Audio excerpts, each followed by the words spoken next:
Pourquoi aller à l'autre bout du monde, partir à l'autre bout du monde, alors que les besoins sont immenses juste à côté? Attention, on y va. 3, 2, 1, c'est parti.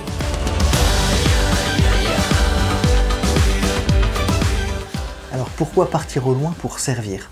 C'est une question qu'on entend souvent, ça, c'est chez Fidesco. Quelque part, est-ce qu'il ne faut pas donner la priorité aux pauvres qui sont juste à côté, au service des pauvres qui nous sont donnés là où nous sommes, plutôt que partir à l'autre bout du monde?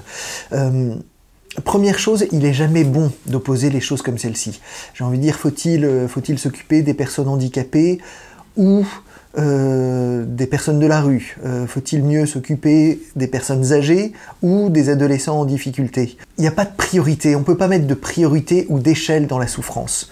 En fait, nous sommes invités à servir tous nos frères qui souffrent, partout, quel que soit leur lieu géographique, quel que soit là où ils sont, partout là où ils sont.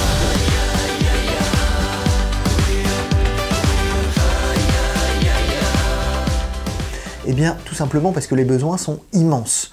En fait, on est dans un monde qui est profondément divisé en deux, où grosso modo, on pourrait dire qu'il y a les pays du Nord qui sont riches, alors qui ont leurs difficultés, leurs dysfonctionnements également, mais qui sont riches, et puis les pays du Sud, les pays en voie de développement, qui sont à l'écart et dont les populations sont dans une extrême pauvreté.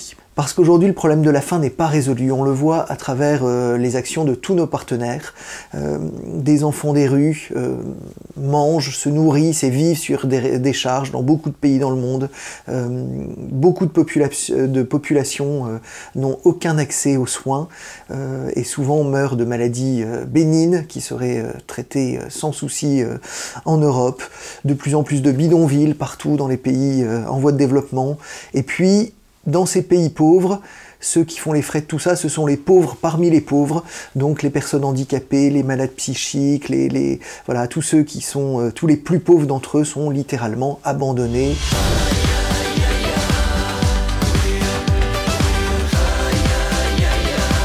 Dans toute mission, souvenons-nous, il y a une notion d'exode. Quitter son pays, quitter ses repères, quitter son canapé, quitter ses proches. Alors, on parlait tout à l'heure des personnes de la rue ou du monde du handicap. C'est un exode tout à fait énorme de partir servir ces personnes-là. Mais il y a aussi des exodes géographiques. Et c'est pour ça que depuis Paul VI jusqu'à François, en passant par Jean-Paul II, Benoît XVI, nos papes ne cessent de nous appeler à vivre la solidarité entre les peuples et entre les nations. Au-delà des actes de développement que nous sommes appelés à porter, nous sommes appelés à construire une fraternité mondiale entre tous les peuples. Et c'est là-dessus que pourra reposer la paix dans le monde.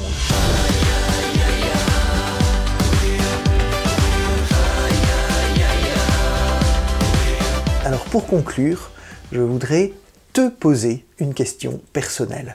Est-ce que ce service auprès de tes frères qui souffrent existe et prend une vraie place dans ta vie aujourd'hui? Parce que c'est indispensable à la vie de tout chrétien.